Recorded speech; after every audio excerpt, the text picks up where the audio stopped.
Shalom alaihim bisem Yesus Hamasiah. Assalamualaikum warahmatullahi wabarakatuh. Salam sejahtera di dalam nama Tuhan Yesus Kristus. Bersama saya Pendeta Henry Tandianta STH. Kali ini kita akan membahas sebuah tema.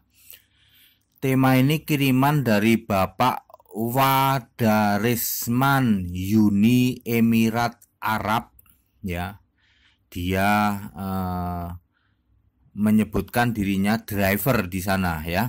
Ini tenaga kerja dari Indonesia yang menjadi driver di Uni Emirat Arab. Nah, beliau itu nanya, ya, nanya tentang sesuatu di Alkitab. Maka judul kita kali ini adalah Nabi Besar Beneran Alkitab. Ya, supaya mudah dipahami, Nabi Besar Beneran Alkitab.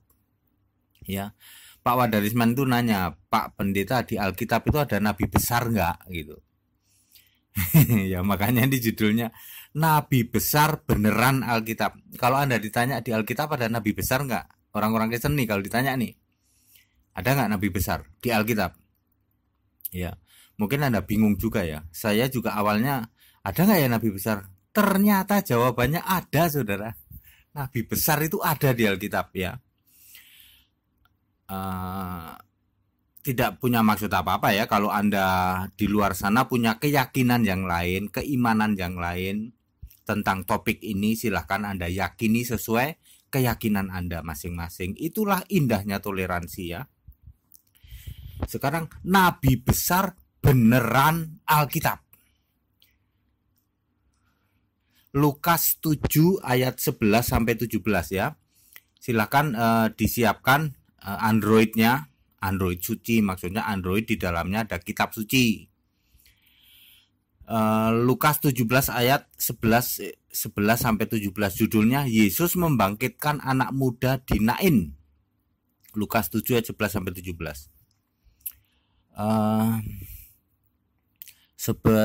Silakan disiapkan ya. Saya mau baca di Lukas 7 ayat 28.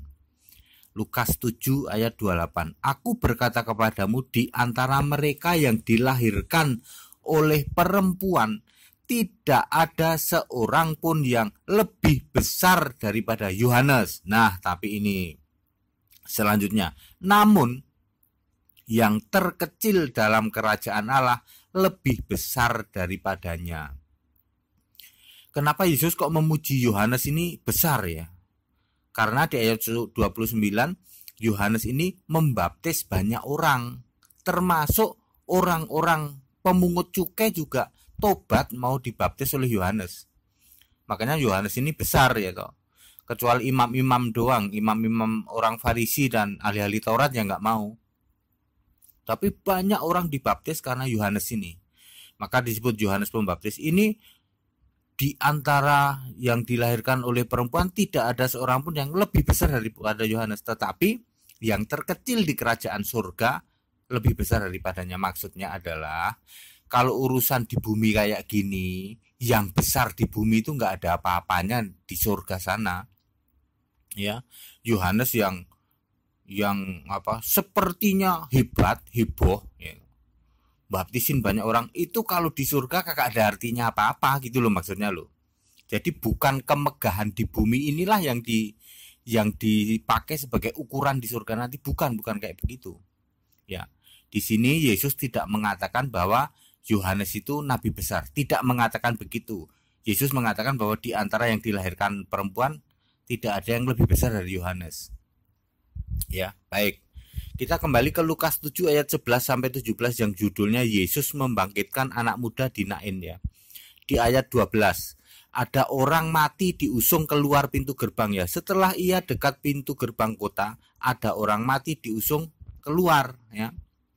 Ayat 14, sambil menghampiri usungan itu ia menyentuhnya, dan sedang para pengusung berhenti, ia berkata, nah ini dia hebatnya Yesus di sini. Hei anak muda, apa Yesus bilang? Aku. Yesus tidak bilang demi Allah atau demi Allah Bapa, tidak ngomong gitu. Yesus ngomong apa? Hei anak muda, aku berkata kepadamu, bangkitlah.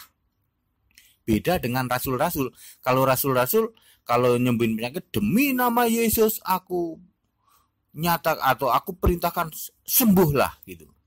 Dia nyebut demi nama Yesus. Tetapi kalau Yesus ngomongnya apa? Aku berkata kepadamu, bangkitlah. Ayat 15. Maka bangunlah orang itu, udah mati bangun ya. Dan duduk dan mulai berkata-kata, dan Yesus menyerahkan kepada ibunya. Lalu perhatikan ayat 16. Semua orang itu ketakutan dan mereka itu memuliakan Allah sambil berkata, seorang nabi besar telah muncul di tengah-tengah kita. Nih, nabi besar asli beneran Alkitab. Siapa? Yesus waktu jadi manusia. Ya, valid. Yesus waktu jadi manusia disebut nabi besar. Ini bukan klaim, ini beneran. Ya. Kalau yang mengklaim sebagai nabi besar banyak, orang Israel juga mengklaim Musa itu nabi besar. Yohanes juga sering disebut nabi besar. Paulus juga sering disebut nabi besar. Tetapi yang benar-benar tertulis di Alkitab, seorang nabi besar telah muncul di tengah-tengah kita. Ya Yesus, waktu itu Yesus sedang jadi manusia. Yesus membangkitkan orang mati berapa kali ya? 3 kali ya. Di sini terus di anak siapa itu? Anak perwira ya. Terus satu lagi sama Lazarus ya. Ya. Jadi ini tertulis dengan valid ya Pak Wadarisman. Kalau Bapak nanya, apakah di Alkitab ada nabi besar? Jawabannya 100% ada Pak. Nabi besar yang ini beneran Pak. Beneran nabi besar dan tertulis di Alkitab. Ya.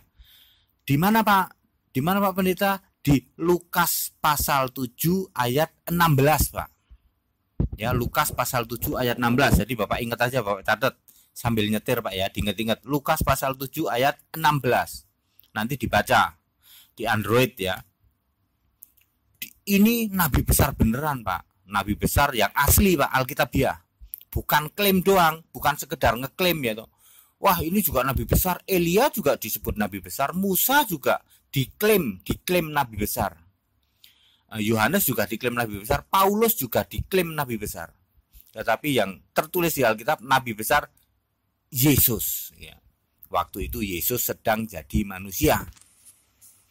Ya, Bapak Wadarisman yang di Uni Emirat Arab ya. Jadi kalau Anda tanya apakah ada nabi besar di Alkitab, jawabannya ada Pak. Nabi besar beneran, bukan klaim-klaiman. Ya. Yesus itu Pak namanya Pak ya. Di Lukas 7 ayat 16. Nah, sedangkan nabi-nabi lain yang suka diklaim nabi besar, contohnya Elia Pak, contohnya Musa Pak, contohnya Yohanes, contohnya Paulus. Baik. Saya sudah menjawab pertanyaan dari Pak Wadarisman di Uni Emirat Arab. Ya, clear, padat, singkat, tidak perlu diperdebatkan lagi. Kepada saudara-saudaraku yang punya keyakinan lain di luar sana tentang tema ini, silakan Anda yakini sesuai dengan keyakinan dan keimanan Anda. Itulah indahnya toleransi. Pesan-pesan toleransi saya ulang-ulang, kita Indonesia, kita Pancasila, toleransi harus, keberagaman wajib disyukuri, bersahabat dengan beda iman itu bisa. Kalau toh dalam kehidupan sehari-hari kita mendapati kenyataan, loh kok keimanan kita tidak sama. Ya nggak apa-apa, toh kita bisa hidup bersama-sama. Ayo saling menghargai, saling menghormati, jangan hujat, jangan caci maki. Sebab menghujat dan mencaci maki itu dosa. Kiranya bermanfaat. Shalom alaihim bisem Yesua Masih. Assalamualaikum warahmatullahi wabarakatuh. Salam sejahtera di dalam nama Tuhan Yesus Kristus. Haleluya. Amin.